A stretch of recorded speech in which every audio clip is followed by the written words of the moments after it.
And welcome back to Going Corn, episode number 8 of season 3. Can't believe we made it this far. The loyal viewers. Neither can I. Yeah, that's our co-host, as always, Caleb. Welcome, Caleb. Well, I'll say this. We made it a lot further than Fireside Chat at Tim. I mean, Fireside and, at this point, Strike Zone. I think we're about quadruple the amount of strike zones just this year. I don't know. It's official. They're dead. DED. They're dead. Indeed. So, we have another guest on today, very special guest, Marty Rasala. And I have my first question for you right away, Marty. The Clay Street Crocs say, "Hi, Marty. How are you today?" Oh man, I am doing good. This is the highlight of my wiffle ball career right here. Oh my goodness, I'm honored. No doubt about it. We'd love to have you on. Former owner, now a Bush League Badger for the second time. I'm sorry. Yeah, we'll get the thoughts on that at some point today. I mean, your owner left you to die in the playoffs against Neil your first year, and then yeah, he just brought you back for more pain and misery, huh? No pain yet. Some misery, but no pain. Thoughts about your owner buying followers on Twitter? That's not true. I check your sources. So, all right, get into it, Greg. Yeah, so All right, Greg, let's get into it. We're just gonna quickly go over the scores. We're not really gonna, talk too much. There's a lot that went on this week. Whoa. What are we doing first? We're recap. Oh, are we doing the thing? Oh, we're getting into it. I thought we were doing scores first. Whatever. I mean, co-hosts take over. What are we talking about? You've been cut off. So why don't I want to hear your take on this first, because you were kind of the driving force per se movement on Facebook chat this week. So for those of you that chose not to be an owner this year, you made a very good decision. We had some collusion tricks stirred this week by Eric Detmar of the Squint Sluggers and Jordan Moselle of the Backdoor Sliders. 4 transactions were made in the span of about 45 seconds that would have resulted in the Sluggers going from the 7th place team in the league to on paper having the best roster. Overall, there was argument mainly from the Corn Bombers ownership, and it ended up being that the moves were vetoed. Now, on the back end, the decision was made if a rostered player, so on a main roster, has played 4 games this year and has been dropped, this player has to go through waivers in order to be signed. Greg, your thoughts? Well, I already voiced my opinion. The thing is, it did happen last year, and I did make a stink about it last year too. But the main thing, I think it's just unfair to have that happen. It kind of goes against kind of what we want this league to be, and like being fair and competitive and all this stuff. And I know it's made a headache for like Tim, and like he didn't want to, reverse it back and all this stuff. But I think it's just fair, because the thing is, I had actually said add Alec, and as I was typing out drop Brad, like the transaction already happened of where Eric picked up Alec. So, I mean, it's just like a matter of, who types faster, when it should have been, okay, well, they have a chance to go through waivers. And yeah, it's been a weird process because, and we'll get into this too, like the Maniacs they dropped John Eddingenberg and he went through waivers and nobody picked him up, so they signed him again. And then, of course, Eric gets upset again. Eric's not a very happy camper, but I think this is what's best for the league. And if I understood this right, they got John for the price that he's playing at this year, correct? Correct. Because no one else took him. Everyone else had a fair opportunity. And Eric said, well, I just find it funny. People were complaining this was almost the exact same thing. And I mean, I want your opinion too. Do you think it's well, yeah, Marty's a former owner in this league. He's been around long enough. What's your take? So, I mean, I think that, as far as like, I'm going to use the John E as an example. I mean, if the Maniacs drop him and they drafted him, what was his price when they drafted him? It was like 40s. Yeah. Okay, I thought and it he's was playing, 40. and he's actually a guy that I had like jotted down on his notes. Like he's playing at a 23.94 right now, so pretty much half what he's worth of what the Maniacs drafted him as. I mean, if he goes through waivers and nobody signs him at that, and they get him back for that price, to me, I don't feel like that's right. I mean, I feel like if Interesting. I don't know. I mean, I don't know. Maybe you guys don't agree. I know he's playing at half the price that the Maniacs drafted him, but if they drop him and they get him back because nobody else signed him, they get him back See, for that here's the price. thing, I mean, though. that's because My I mean, yes, he's playing at 23.94, but he is much better than that price, and everyone knows Right. that. But then we defeat the purpose of having a waiver wire. Like, this is how I see it. The rule that it was put in place, now that John got dropped, he had to go through the whole waiver wire. And when you're sitting at $23, I mean, I don't know. Let me pull up the thing. You want to talk about comparative players at $23? I mean, that are on rosters right now. Hold on. Let me look this up real quick. I mean, you're talking like Tyler I Walker. mean, you're talking here, right here. You're talking about a Micah Hescott, a Josh Smits, a Ryan Barnes, a Grant Reinhout, a Kyle Reinhout, and Alex Friedman, Zach Heiss, Jake Van Buren, Chandler Kimmel.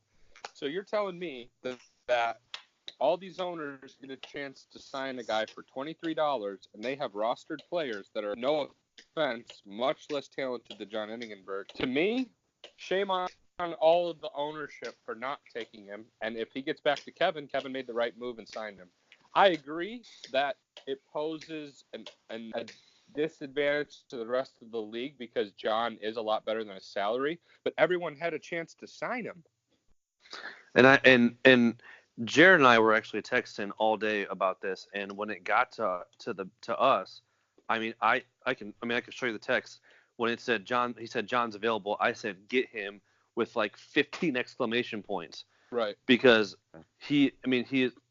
those names you read off, I mean, no disrespect to any of those guys, they're not close to the talent that John is at.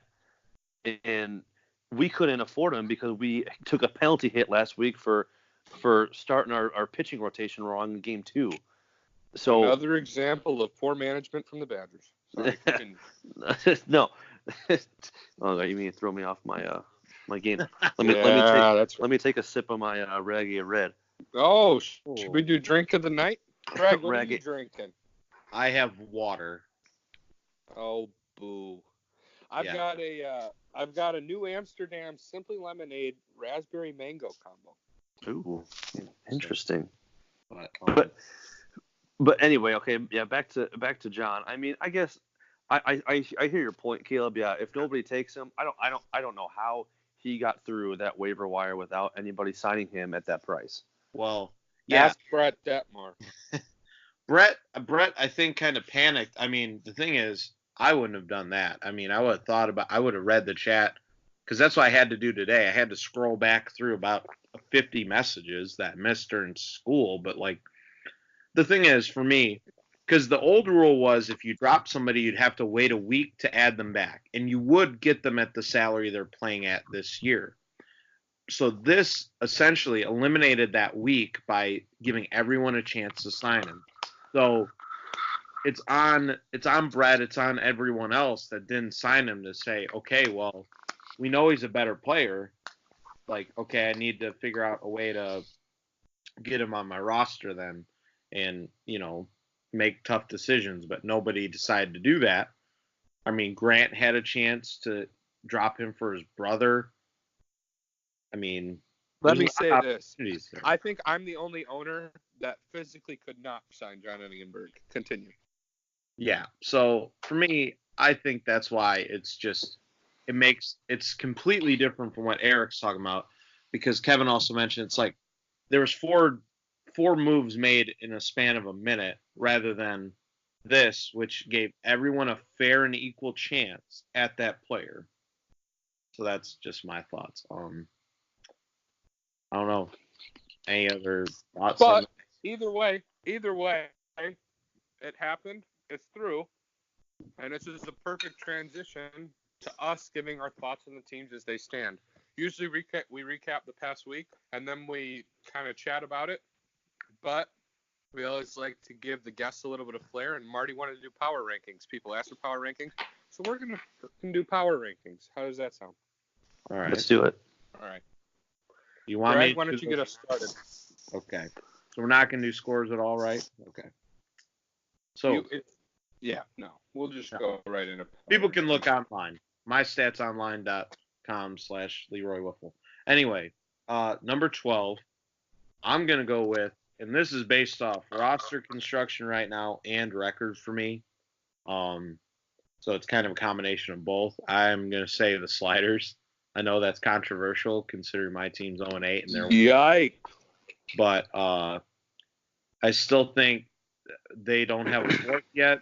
They're playing with Zach Turbin as their fourth. Brian Travis has not been playing well. Alec has been playing terrible. So I understand. I still have his power, just FYI. Yeah. So that was brought up today. So I have Sliders at 12. I can't remember what they originally were. I forgot to write it down. So, Marty? So at my 12, and I hate doing this because one of my probably my best friend in the league, the reason why I'm in the league is on this team. But at 12, I have the Narwhal. Sorry, say Greg. it, Marty. Just say it. I'm not hurt. I got the Narwhals at 12 for the. Here's why. Here's why. Is they? I mean, pitching wise, they're good enough to win games, but they just don't have the offensive prowess. And now, I mean, I know they have Chris Deal now, and I made these rankings before I realized that they had him, but I still don't think that he's a big enough boost in that offense to push them forward. Okay. Caleb? For me, I have the Bashers at 12. Still at 12. Ooh. Yeah. So Rat was a huge pickup for. There's no two ways about it. Rat's openly admitted to me on multiple occasions that he's not going to be waiting for slow pitches because he wants to prep for NWLA. So there's that. You have arguably the worst 2, 3, 4 pitching wise in the league. Although props to Grant, he's pitching a lot better this year. $25. I just think as rosters sit right now with the moves that were made, it was either you or them, and I think you made yourself a lot better this week. Grant also dropped and traded a $37 permit player off of his roster for Peter Kurtz and Brian Vanderlei. So Justin Decking is a champion, and now he's going to be playing for the Badgers. For who did he get put on? Oh, the Barnstormers have Decking. Elijah. Right. So a player that would have come consistently and that wants to prove himself, they traded away. I'm going to put them here at 12, but if I'm being completely honest, my 12 through 9 are very flexible. So a win from the Bashers this week would completely change that for me. Yeah, the bottom teams. I really have them there because I just really don't trust the 2, 3, 4 from a pitching perspective. Like, I trust Chris Steele, Sam Stahl, and Zach Heiss a lot more than Al, Kyle, and Grant. I trust Alec, Jordan, and Brian a lot more than Al, Kyle, and Grant. So that's really it. I think hitting-wise, they might be the best team out of the 3. But, I mean, if you're giving up 10 runs a game, it's not going to be it. So. Okay. Marty, why don't you start us off with number 11? All right. At 11, I have the Sliders. Okay. And I'm going based off of how they played this. I mean, obviously, we're going based on how they played this year. I mean, potentially, they have a ton of potential talent on this team with Brian and Alec and I love Jordan. Don't say Jordan. Don't say Jordan. He's washed up. You don't have to be nice. Alec and Brian are good. Yeah. Absolutely. No, they are. But I mean, the way they've been playing, I think that Alec has a little bit of a little hangover from the championship run he had last year. I have stolen his powers. I told you that. And I actually agree with that a little bit this year. And I mean, and I think that he is a great player. This year, he just can't find it. I hope he does for the slider's sake, but I just don't see it happening. That's why I have him at 11. Okay. I'll go next, I guess. Uh, I have myself at the Narwhals. I mean, can't really put myself much higher after an 0-8 start. I do feel, with the advice of my counsel, my secret counsel, I've upgraded my team. So hopefully, I'm still hoping on Sam. We'll see if he can do it. He's not been performing. I think he knows that too. If you talk to him, I think he really understands. He's going to try his best, but we'll see what happens. So we got Chris Steele on the roster, third best average, 10 home runs. So brings a lot of instant offense, hopefully, to the team. And Chris has more home runs right now than your entire makeup of the Narwhals roster combined through 8 games. So True. I'll just say that. Yes. So he's got more than the Badgers too. Just FYI. Major yikes. 2 yikes awarded to the Badgers. So yeah, I just can't justify me putting myself any higher. So 11 myself. I also have you at 11 for many of the same reasons. I think that this roster can move you in the right direction. If Sam doesn't perform this week, I think about making a move.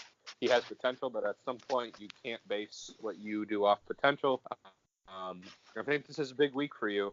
I mean, you have a bye this week, but then next week, Yeah. Especially with a schedule change, I think you caught a break not having to face us. So Yeah. I think next week, if you can get 2 wins or the week after and move yourself, because, I mean, here's the crazy thing. 2 wins puts you above, almost out of the death bracket at this point. So, I mean, 2 wins would be huge and get you in a good position. So a lot is still attainable for you guys. I think you made good moves. I think Chris Steele, sure, Vince is a better pitcher than Chris. I'll say that. But, Oh yeah. you know, how much more are you going to get? Like, let's say you play with the wind blowing out. Deal can go off for 6 homers and win you the game by himself. So, I mean, from that perspective, and if Zach Heiss hit, I think you made a really good decision. So I've got you at 11. And we'll move right to the 10 slot. Yeah. I have the sliders here simply because I'm messing around about having Alex Powers. I don't think he can be this bad for this long. I mean, he's too talented in my opinion.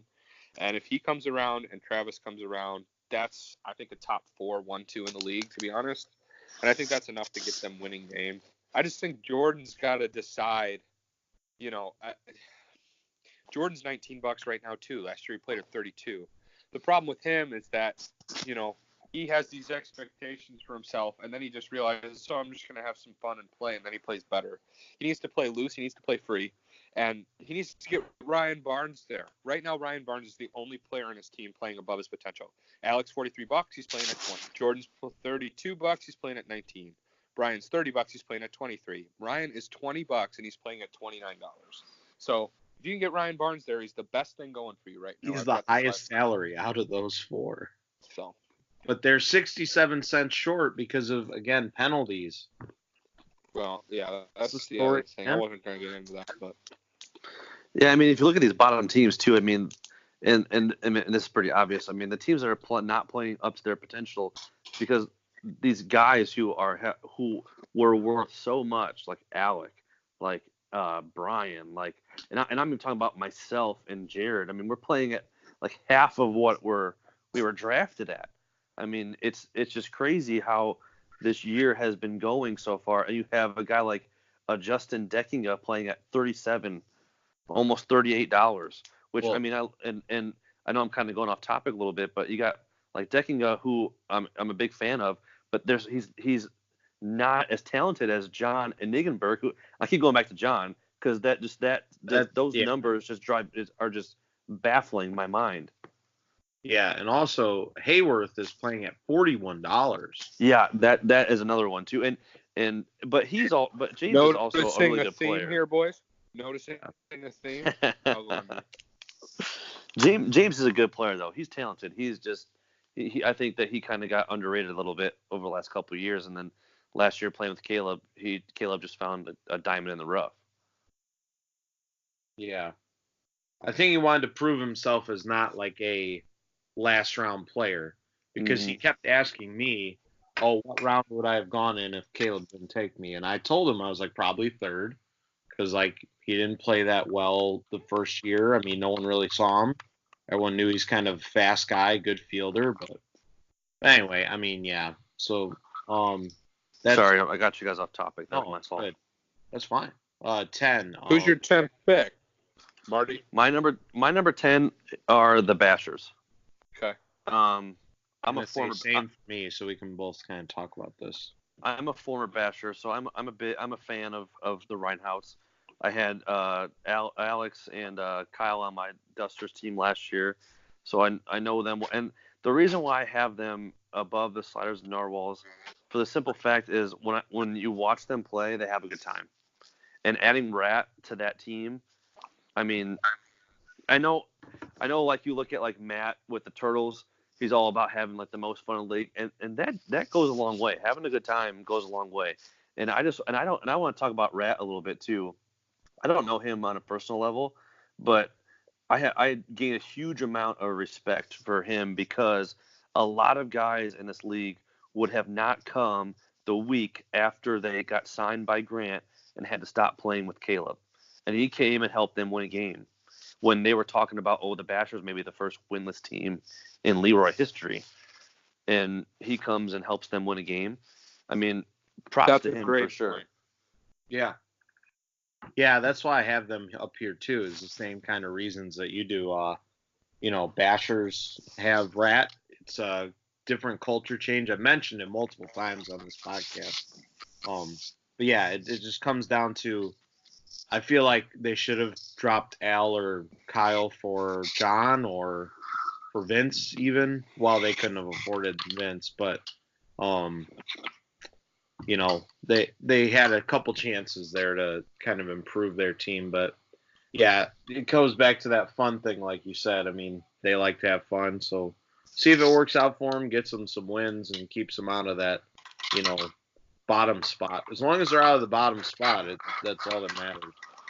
So give yourself a chance to play in the death bracket at least. So, we ready to move on to number 9? Well, did we hear Caleb's 10? Yeah, he said Sliders. Yeah, my bad. It's all good. All right, number 9. For me, I have the Corn Bombers. Good top 2. Brett's playing under salary. Schaff is right at where he belongs, and then Jake and Chandler, mega yikes. That's those two are the real reason they're down so far. But I believe in Brett. Brett's gonna still win some games. Yeah, I think that they just need to. If they can get Mitch there, I don't know what's up with him. Maybe he just doesn't want to play for anyone but the Narwhals. So maybe that's a little hot rumor mill. I don't know if that's it. But former Narwhal, love you, Mitch. But I mean, if they could get him there, I mean, if they could get him playing there, that'd be a good replacement for Chandler or Jake. Jake needs to. He can't even pitch right now is the problem. That's what Brett was telling us. He can't even pitch now.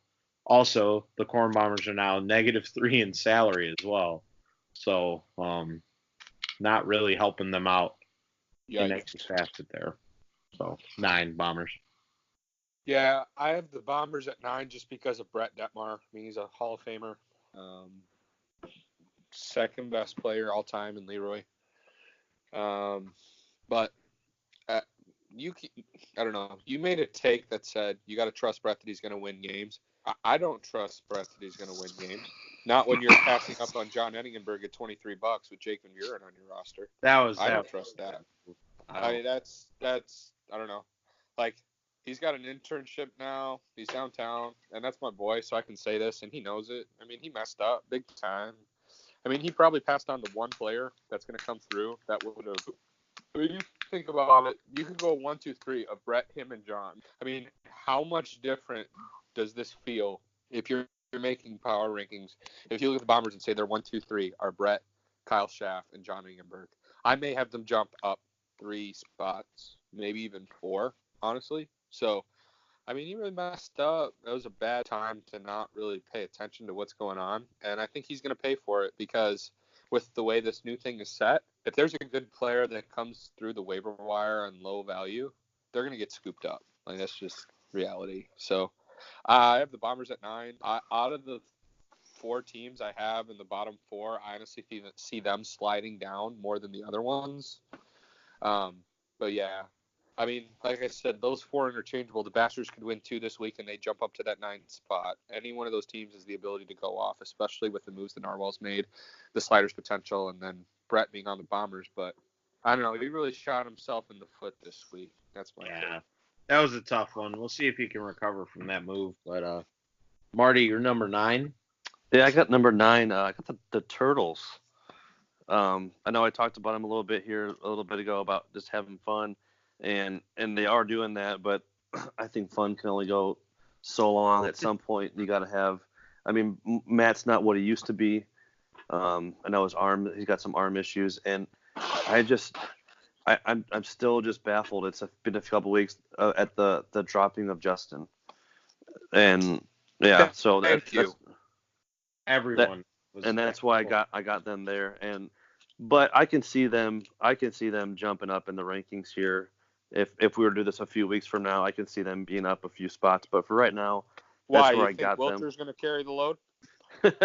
No, but I saw a little bit of the Van Kyken. Is that his name, Van Kyken? I don't know his name. Van Kyken. Who he dropped Justin for? I mean, you could tell he can play. So I mean, we'll see what he can pan out to be. Matt might start throwing left-handed at some point this year. Yeah, I mean, if you're looking at the Matt from 2-3 years ago, then this is like a top 3 team, but it's not. So Dutch oven Matt, great. Scrapping turtle Matt, not so much. Matt's my boy. You versus the guy she tells you not to worry about. All right. My 8th spot, or my 9, is this our 8? 8. This is 8. Yeah, I've got the Turtles there too. Matt's a top 6-7 hitter in this league, so he'll produce runs for them. Tim's finally figured out how to be able to throw enough strikes in an inning so that he doesn't have to have Tommy John in between innings he pitches. Tyler Van Kyken was, this was the one thing I was licking my chops about all week to talk about. He took Tyler Van Kyken at 28.19. He's down 20.81 while Justin's sitting at $37. I don't think that was a good move. That's just me. And then Robbie was and the thing we forget to talk about too, in the game the Turtles lost last week, Robbie gave up all of their runs. No one else gave up a run. He gave up 5, so he's down $12. So this is the part that kills me. Matt's the one that's complaining about his arm, when in reality, Matt's actually playing. Only $2 less than his value, $1.50 actually less, and Tim is $7 more. So their 2 guys that they need to produce aren't actually coming through. So and he's doing a good job, but I mean, at this point, with the way this roster is set up, if Robbie plays at that level and Van Kyken doesn't come around, they're no better than that sliding in that 7-6 spot to me. So I forget they have Robbie all the time, honestly, because he hasn't really done a whole lot so far. No. Yeah, he's only been there 2 weeks and he's not performed well. That's kind of why I have them also at 8. You know, it's the same reasons. Matt can only do so much. He's still staying around his salary though, and Tim has increased. So yeah, it comes down to Tyler and Robbie. I do believe in Van Kyken. I think he can find it. He just needs to, Do you know what they need? They need to hashtag free Tyler Walk. True. Free the man. Free him. Free him up. He might be the most passionate player on the roster. That's sure. T-Walk is a great guy. Shout out to T-Walk. And Griff will talk to T-Walk. So, Marty, how about your number 8? Yeah, we're all kind of on the same page here because I got the Bombers, so we're not too far off here with the. Yeah. The reason why I have them, over the Turtles is because I'm a believer in Brett. I think that he can carry a team a little bit, and with his pitching and with Kyle behind him, him not signing John and keeping Jake is very, very questionable. But I had them over the Turtles for that reason. All right. I think Brett's become more of a believer in Sheffields than wiffle ball. That's just me. Yeah. Moving on to the 7th place in the power rankings, I have yours truly, the Bush League Batters. Oh, Yeah. Caleb, did you come over to my house in between this while I was writing down these rankings? No, I didn't. Yikes. I came home from basketball. Here's why I have the Badgers at 7. Jared Youngman, perennial $40 player. Right now, people have him in the semifinals of the Hall of Fame bracket. $25. Which may never end, by the way. Marty, $39, playing at 22. Luke Prince will not show up this year. Thank God for Cam Barlan. Okay, that mustache is the only thing holding you guys together right now. $24. He's playing at. That mustache is worth more than my salary. So, will you and my brother play at a $25 level all year? Absolutely not. But the issue, and I think it's a valid concern, is if you look back 2 years ago, my brother had a sub-3 ERA. Yeah. I mean, he's going to produce runs. There's no two ways about it. Last year, look at our playoff series against the Badgers.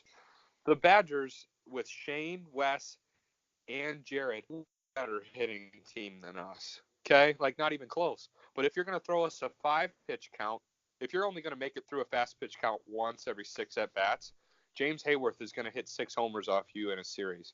He's got to find consistent pitching because you and him are going to hit. Cam's going to hit. Elijah will hit. But if y'all are going to give up 20 runs to your 16 produced, it doesn't matter. So, in my opinion, that's why you're 7th because, Marty, I think you're a top 6, 7 arm in the league. But my brother's got a pitch, and I don't know what the heck happened, but he cannot find the. That's my take. Yeah. 7 is also the Badgers for me. A lot of the same things. Marty, was Jared still throwing like that sidearm kind of thing, like that little floater for the first couple strikes? Yes, he was this week, and he's only done that the last couple weeks with the wind blowing in. Now, I don't know if he's trying to save his arm or what. I mean, he's been throwing strikes with it, but he's definitely not throwing like I know how he can. Yeah. But I'll get into us when I talk about us. Yeah. Well, and that's the thing. Caleb, he's taking all my thoughts because there's nothing else I can really say. It's all the same stuff. Thank goodness for Cam because he's $10 more.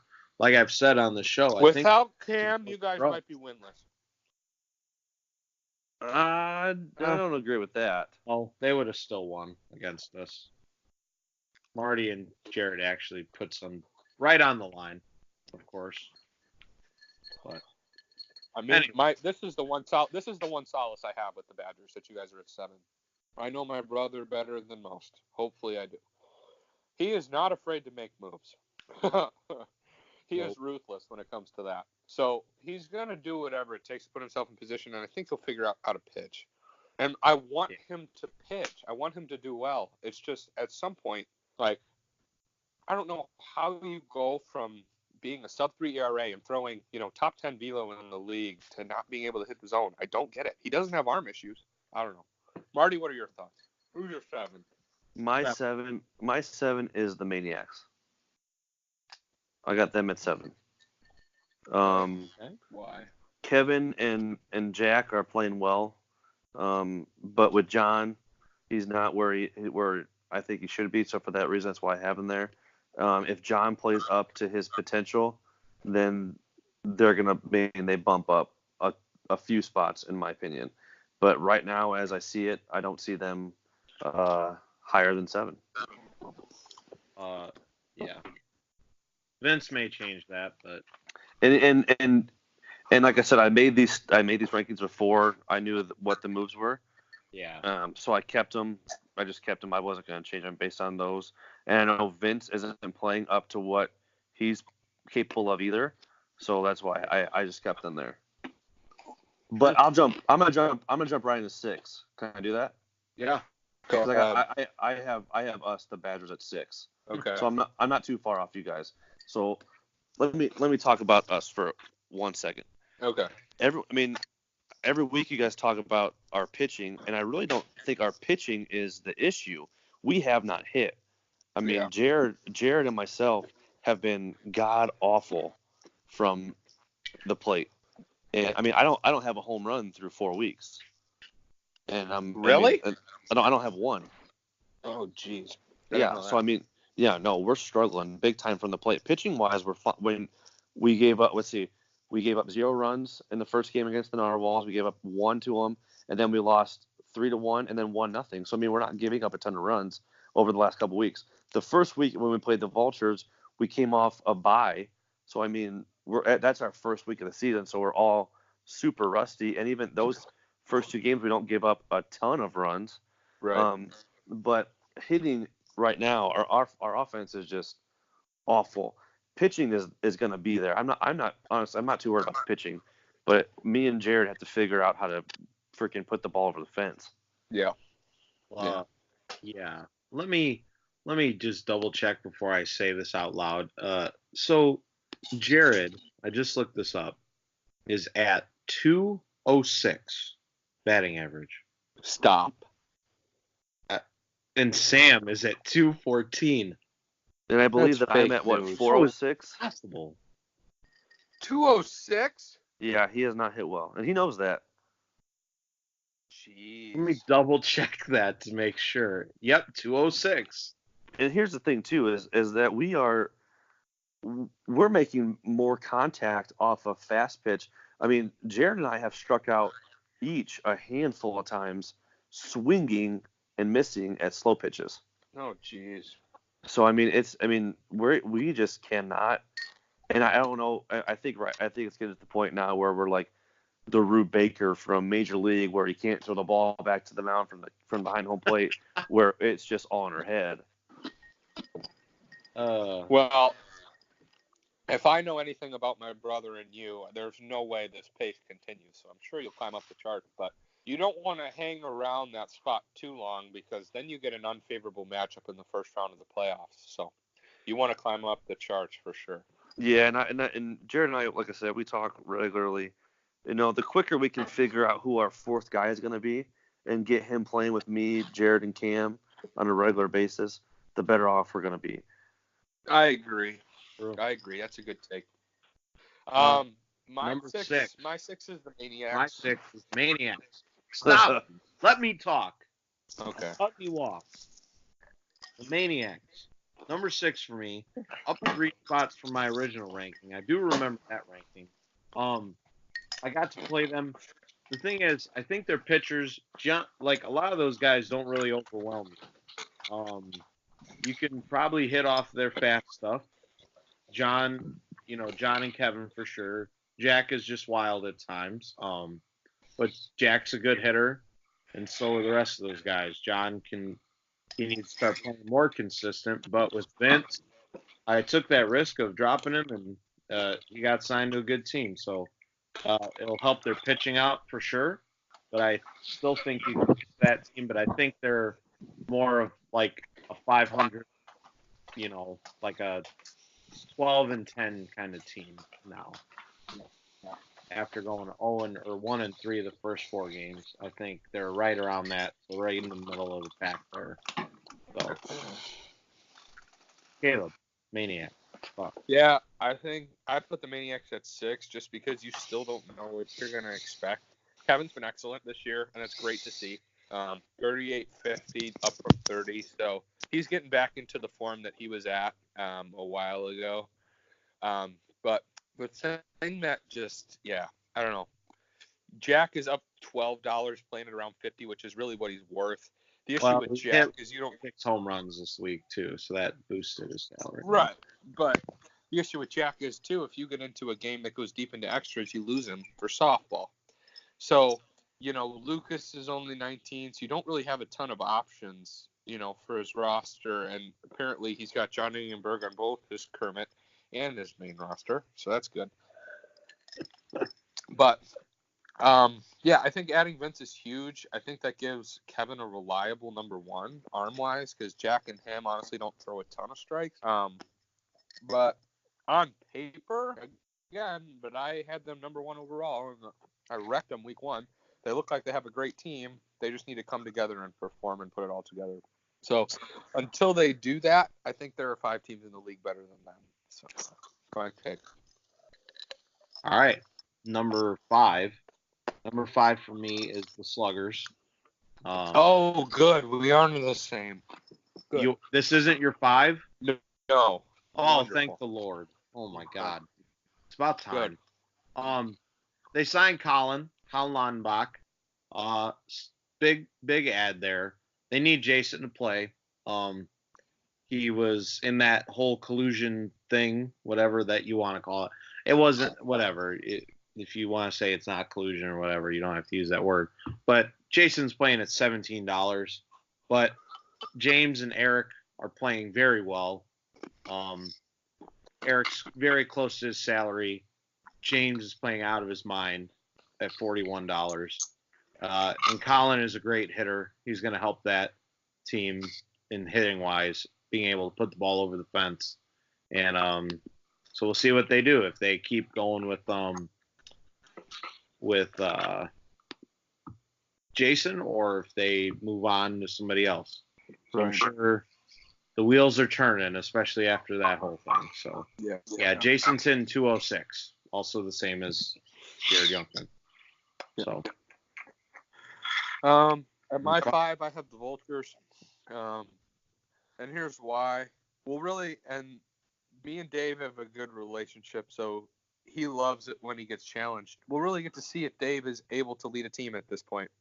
Because for, what are they, 6-0? Or are they 8-0? 6-0, right? Yeah. For 6 games, they've had a margin of error with having their 4th being Quinn and their 3rd being 43-04 Chris Steele. Well, now you've got Quinn as your 3, and you've got Luke Hilligans as your 4, and potentially maybe playing Matt Kimmel this week. That looks a lot differently than having a margin for error where 2 out of the 3 best hitters in the league at this point, well, really 2 out of the 4 best hitters in this league are on your main roster. So Garrett's good. Garrett's at $50. They've got the best 1-2 in the league statistically and from a salary perspective. But their margin for error has dramatically decreased. And so if Dave doesn't do what he's been doing and hit 4 to 5 home runs a week, Garrett hasn't been hitting a ton from the plate. You're really relying on Quinn and Luke to come through. So I have them at 5 as more of a cautious pick. I'm not going to put them lower than that, obviously, with Dave and Garrett. But we'll see if they can now pick up the slack because they still have a very talented team, but their margin for error got significantly smaller. Ruth. Marty. Yeah, and I actually have the Vultures here at 5 too, for a lot of the same reasons. I'm a big believer in Dave. What a lot of people don't know is actually Dave and I went to school together in college, and we won 5 straight intramural slow pitch softball championships. Chirp chirp. I wonder why.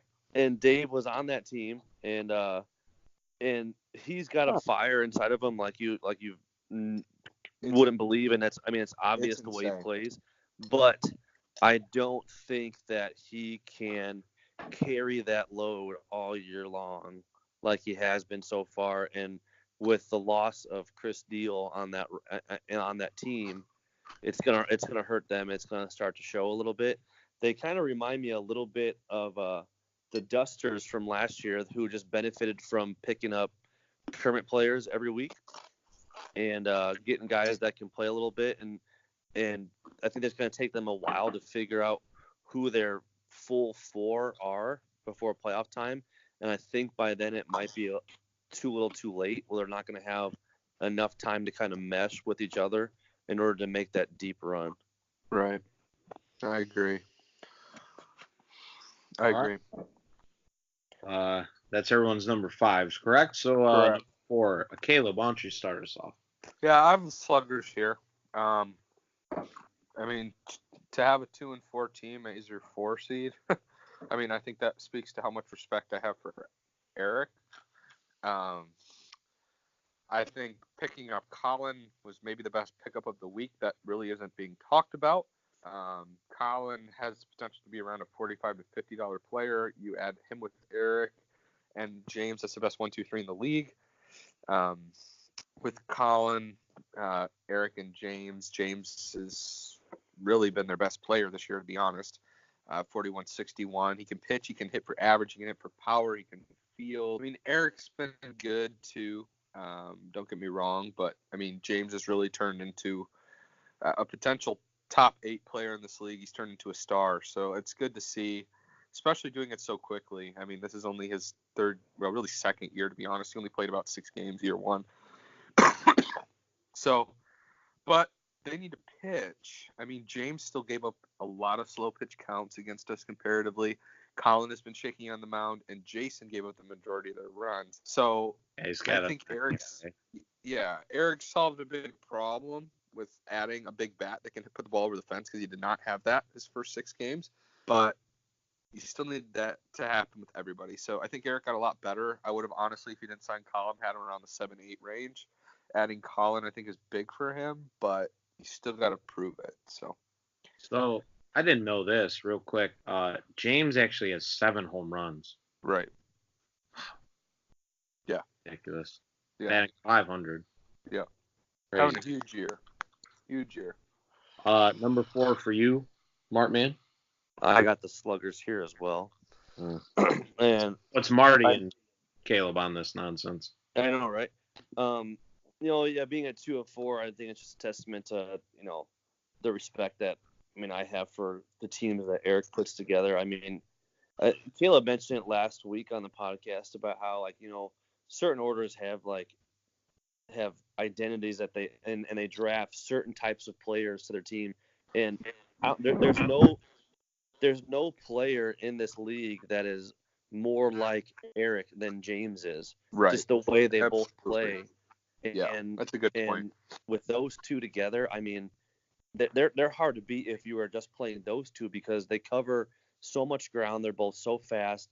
They can hit the ball all over the field, opposite field, but they can pull. They play so well that playing just those two is like playing 4. And then you add Jason and now Colin to that mix. It's it's a scary team. True.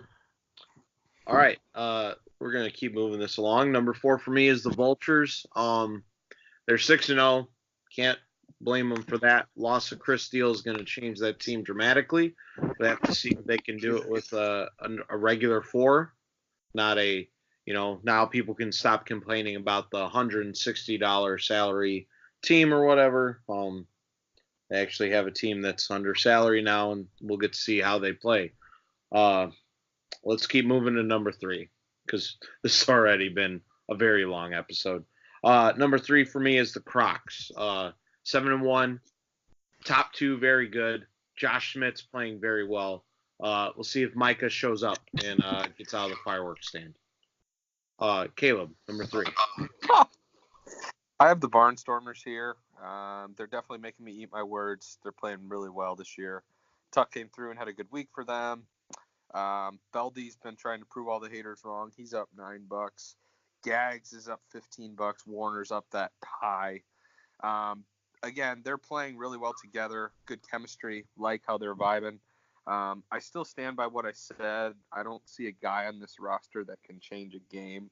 Gags is up to $47, but they haven't played, an elite team yet, top 4 team. So until I see that, I'll really know where they're at. But if they're going to keep playing and just chugging along the way they are, they deserve to be in that 3 spot for me. So that's where I have them. True. 3 for you, Marty. I got the Crocs here as well. Cool. Same reason. They got, Jackson and Ryan, they're going to do their thing. But with Smits and Hescott playing out of their minds, how long can that last? But for right now, that's where I got them. All right, cool. Moving on to number 2. Number 2 for me is the Liners. Very good team. Matt's playing out of his mind. Matt Miller. Rob's doing what he needs to do, and Jeff Borkowski, I think, is going to be great. Kept saying, I'm going to keep saying it every week. Does a lot of good things well and does him well to play with Caleb. So the Caleb effect, as Tim would say. So number 2, Marty, go to you. Yeah, I got the Liners here as well. I mean, obviously we could talk about Caleb all day long, but in my opinion, Rob is the best 4 in the league. I had him on my team last year, and I'm a huge fan of his. I wish that he was on my team.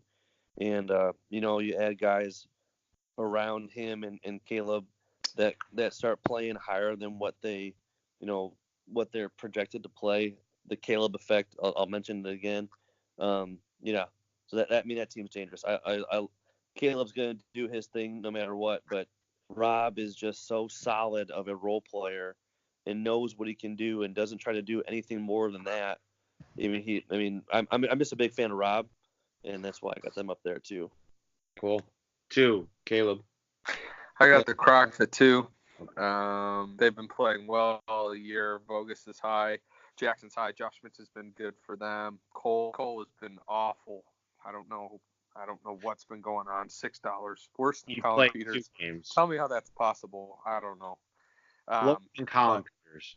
Yikes. I mean, I've told people this. Ryan Bogus has the ability to be a top 5 player in this league. He'll get to that level. He's $7 better already. He's very good. There's no two ways about it. Him and Jackson might be the best one too. And they're finding a way to win games at 7-1. So it's a team I don't want to see come playoff time. They can both hit.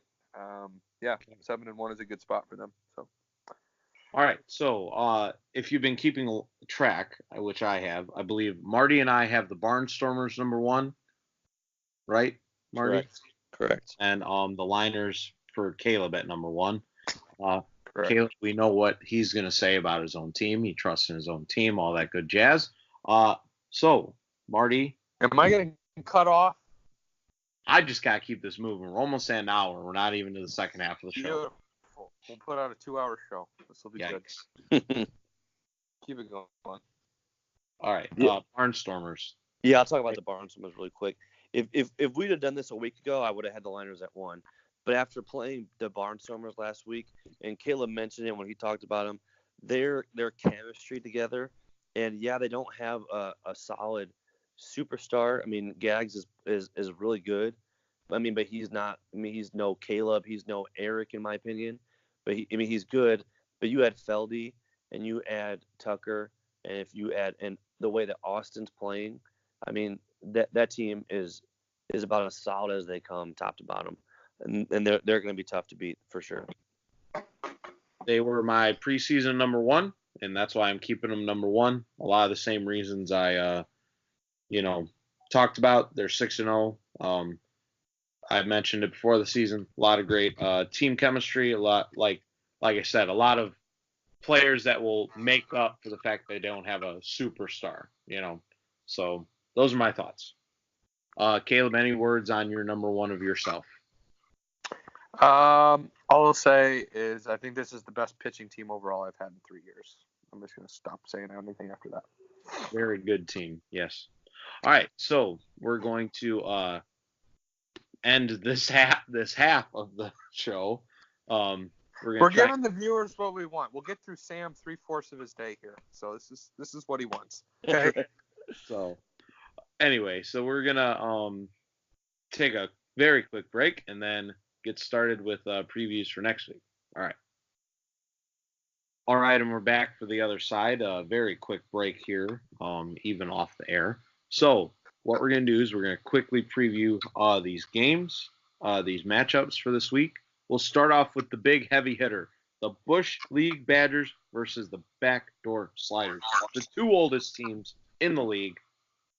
For me, I have split just because the inconsistency of the Badgers, and I think the Sliders find a way to win one, either against Elijah or Jared with those pitchers. So split for me to start.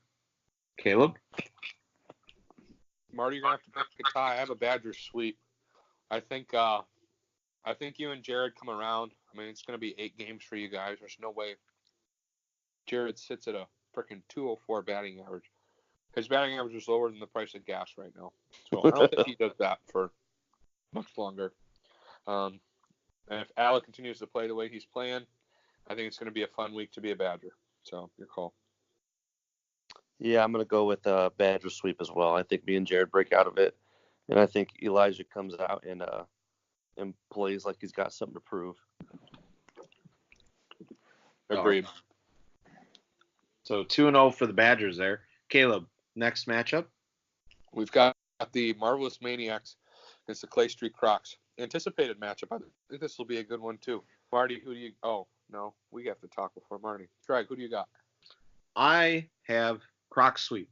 I've been saying it all year, so I'm just going to keep going with it. Good best of luck to my boy Vince on his new team. Get to see him there. You said that you were happy that he was off your team. No, I didn't. Get the you did. Off the air. Vince, he doesn't even want you. Yeah, true. Totally. Whatever. Don't believe the hype. Don't believe what you hear, Vince. So, Caleb, thoughts on the Crocs Maniacs?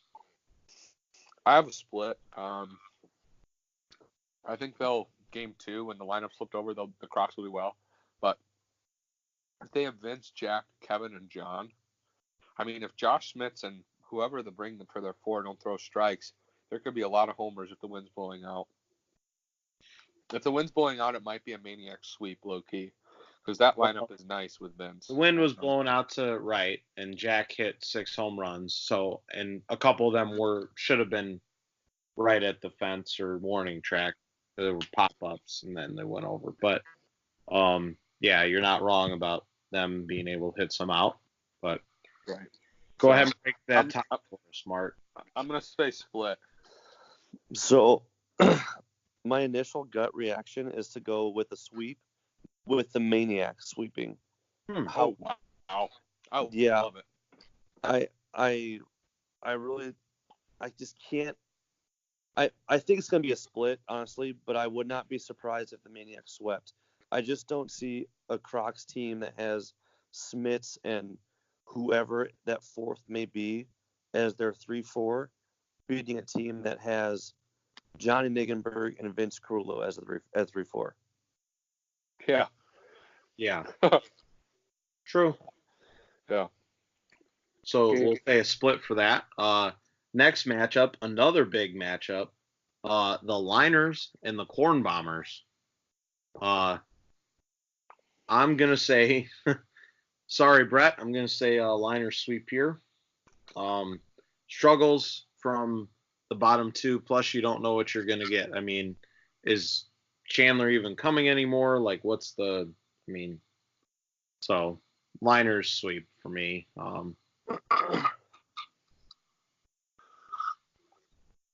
Liners sweep. We're probably going to face Carly Detmar. I mean, there's not really much more to say. Marty, any thoughts on this matchup? No, I think the Liners sweep this one pretty easily. Okay, so we're all in agreement there. Staples, that was easy. What would the Bomber? Okay. So you got the next one. Vulture Sluggers. You say the Badgers Sliders. This is going to be a telling matchup right here. This could have major implications either way. If the Vultures sweep, they put themselves in a great position. If the Flyers sweep, they move up to like 4th place at this point because 4-4 puts you in a great spot in this league. I'm gonna say the Vultures struggle without having Chris Steele as their backup, and that the Sluggers pitch. I'm gonna say a Sluggers sweep with Colin. Interesting. I will say, just so Marty has to kind of pick it out here, I'm gonna say Vultures sweep. I still think they have a lot of firepower. Buzik will listen to this podcast, and I'm sure he will end up hitting about 7 home runs. So again, you're just saying that because you don't want to get into an altercation with him. You want to? Dave loves me, so we're gonna go play Olympic games. We're gonna go play lawn games at his house. He's gonna grill Just out saying. for me. Just saying. Do you want to get in an argument or fight with him? Why would I ever get into an argument with Dave? Just my saying. life would end that hour. Anyway, Continue. Marty, break the tie here, my friend. So I'm gonna start by saying that this is a series that I wish I could just sit and watch, because I would love to see Eric and Dave play one another because they're both so fiery. However, I'm going with a slugger sweep. Okay. Slugger sweep there. 2 losses for the Vultures. The first 2 losses come in there. Bye, Chris. So the last matchup is going to be the Bashers and the Barnstormers. I don't foresee the Barnstormers losing here 2-0. Rat just not enough to get enough runs off of that team. They're playing really well. We already talked about it. So 2-0. Caleb? 2-0 for the Barnstormers. Don't know if Rat might take this week to go to Monty's. He hasn't been there in a while, so we'll see. Basher sweep. Or, no, Barnstormers. Oh, Bashers, eh? Yikes. So, Marty, do you agree here? Yeah, I agree with the Barnstormer sweep. Even though I love to see a Rat help them win a game against them this week, lead them to another victory. I would love to hear a Reinhardt one-liner this week. That's what I haven't been hearing in my life, and it's been terrible. Yeah, it's been sad. Tapper, you need the liners here. All right, so let's look at the standings as what they would be. So, Turtles and Narwhals would have the week off. So, Narwhals would be 0-8. They'd still be in last place, unfortunately. I think the Sliders, by virtue of the record, would be 1-9. They would be lower. The Bombers and Bashers would both be at 1-7. The next up would be Maniacs, Badgers, and Sluggers all at 4-4. The Turtles would stay at 5-3 above those. That would be the 4 spot. 5 spots still. And then the Crocs would move to 8-2. They'd be 8-2. Vultures would be 6-2.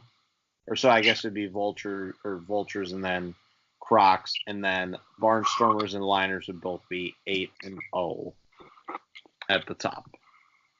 So those would be the projected standings and things for the week. Now we're going to dive into the big question bag, as always. 20 questions from Jared. But to start off with the Maniacs, when will Leroy build a 6th field?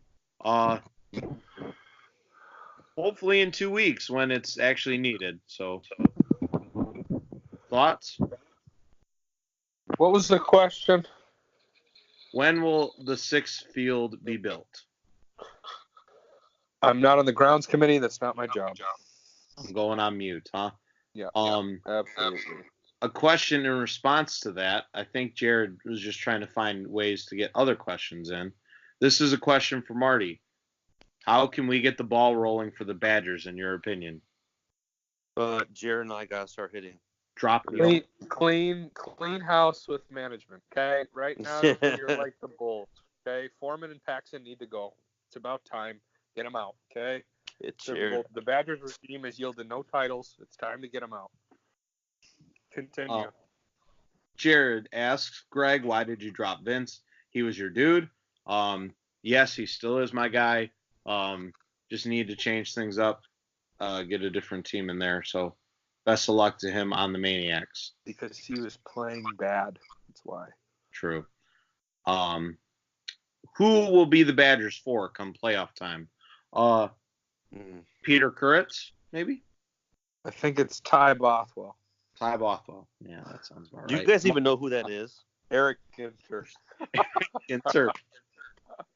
We just say I have random. no Mac idea Turbin. who any of these dudes are. Ty Bothwell is a state champion. Is that a real Okay. thing? He plays at he's a real guy. He plays at IU. Oh my, what? Yeah. Yikes! This He's is. signed up for the league. I don't know how he got signed up for the league, but yeah, he Who is. signed- I'm trying to find out who you're. Ty. Look- Oh, that okay. He's not signed to an actual team. That's No, he's not. He's not signed to a team, but he's registered, I think. okay. Well, yeah, but Yeah, I'm- well, so we have a read projected Astros. first round draft pick in the MLB at $25. So He Ty will goes not. He will not be on our fourth though. Will the Badgers get all matching mustaches? Marty, thoughts on that? I am going to say no because my wife would kill me if I grew that. Good take. Good take. Kara Respect. knows what's up. Al Friedman, who will be the last undefeated remaining? So we already said the Vultures will not be. So it's between then the Liners really and the Barnstormers. Who do they play next week? Or the week after this one coming up? I'm looking at that. I The play you. Barnstormers play the Narwhals. Liners play the Badgers. Yeah, it won't be that week because I don't think Jared's here that we could play the Liners, honestly. Nope. Yikes. The Vultures match up after that, though. The Monday, June 17th, the Liners Vultures. That could be a potential. Yeah, I don't see that happening either. Who do the Barnstormers play? The Scrappin' Turtles. Oh, for crying Yeah, out loud. okay. So Okay. what about the weekend? I'll lose first. Okay. We need The to- Maniacs I'll and lose Crocs. first. Okay, so the Barnstormers play the Maniacs and Liners play the Crocs the same week. All right, one of those teams loses that 20. week. Yeah. All right. So that's those are gonna be some great matchups. Gosh. I'm gonna say the Narwhals get a win before I lose a game. Continue. Oh, wonderful. Thank you. All right. No So, problem. Kyle Gagliardi. Who has been the best player on the Barnstormers, and why is it Andrew Feldy? The answer is Sean Kaliza. Move on. Feldy was in a fit of rage going into last week, and he apparently did very well. Wasn't on. We don't even need to talk about this. It's Sean Kaliza. Also, I'm serious. If I don't see Ralph Gagliardi on the Rippers at some point this year, I will not play. I will quit. Confirmed. I'll play my 5 games for GBO. I'll go to Hashtag tournament. not my I will not play the playoffs. So you better get Ralph out there, Gags. I'm not fucking around. Okay, keep going. Jared Youngman again. Wow, shocking. Will the Badger Slider series be the first ever wagered on in Leroy history? Probably between you two. Jeez. I love Wager, Jared's huh? questions. I can't foresee Jared ever wagering any money because that would be too much of a heartfelt thing. For his 21st, we're going to Majestic, and he's going to take the $200 we're giving him and play the penny slots. Yes, so if that tells exactly. you where it's at, I don't know what else to say. Well, let's go even further. Another Jared being frugal story.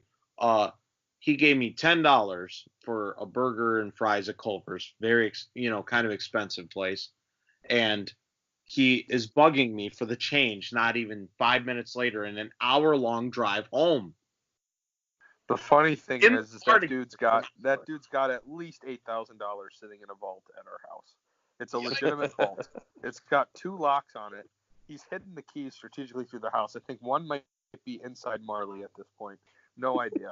It's out of control. So no.